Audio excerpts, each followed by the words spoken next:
Trust is at the core of all of this debate. You need to have trust between businesses and tax authorities so that you can discuss with them meaningfully, trust with your shareholders, with your policy holders or customers, and trust with the general public. We all operate within society. I entered this process with a degree of healthy cynicism and scepticism about the programme, about the discussions, but having sort of spent a couple of hours working through the issues with people coming from very different backgrounds, I'm sort of absolutely convinced that there is a degree of commonality that has enabled us to sort of reframe the debate, the question a little bit. There's actually quite a lot of commonality of interest between private sector organisations, developing country governments and NGOs. Very useful, hopefully to everyone, certainly to me, to hear the different perspectives on the various issues out there. The issues being how much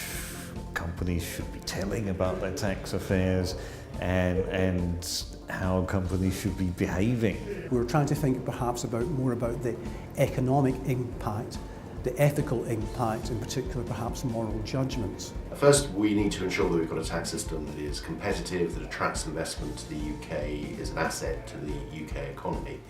But we also need to ensure that we've got a tax system that maintains public confidence, is fair and is perceived as fair. Undoubtedly, there's a huge sense of injustice, not just by ordinary taxpayers, but also by businesses in the UK who aren't multinationals and who feel that maybe these companies are getting away with things. Whether that's right or wrong is open to debate. I think we all need to arrive at a position when we're clear about what we mean when we say a fair rate of tax. If you've got 5 ways to carry out a transaction, it cannot be right that the way that produces the most tax is the fair way, and the other 4 are some form of tax avoidance. It's also important to think about some of the myths that have pervaded the debate, and for businesses to try and explain why they take advantage of certain reliefs and exemptions and why the government is trying to incentivise certain behaviours. There is a huge amount of distrust from the public in the companies and their tax matters, and one way of overcoming that will surely be to lay out there for their scrutiny more information. If you have to explain your actions that lead to the tax you're paying, then you are likely to be more responsible. However, transparency on its own is not enough, because somebody could be completely irresponsible. They could say that they are trying to pay as little tax as possible and just abide by the law, and be transparent about that. Sometimes it's good to agree, but it's also best to understand where you don't agree. And certainly discussions like we've been having and should continue to have enable some of those points of disagreement, which I think is where fundamentally the areas that we must address.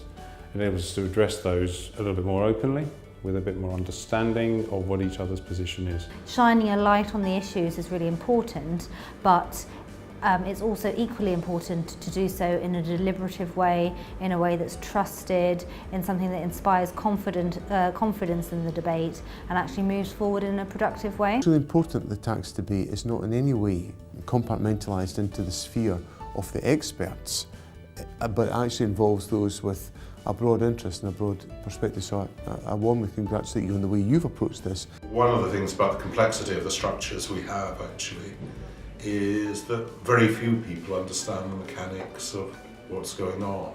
Indeed, some of the mechanics of what's going on are beyond the comprehension of any but a tiny fraction of the people who are involved in doing it. But at least if we understand the general principles that give rise to the problems, we can start to craft solutions. I think how we approach taxation tells us a lot about what we think of ourselves as citizens.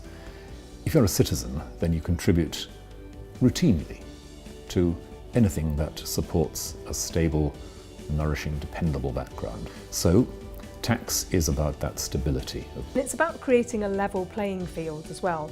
A level playing field not just between companies, but between countries as well. We won't see change overnight, so we're talking about a global financial system, we're talking about governments having to change laws, companies having to change their business practices.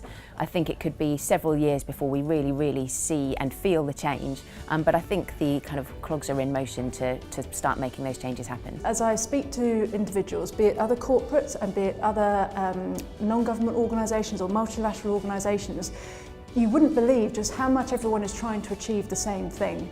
How we bring that together, wrap it up and start delivering on it, that is the big question.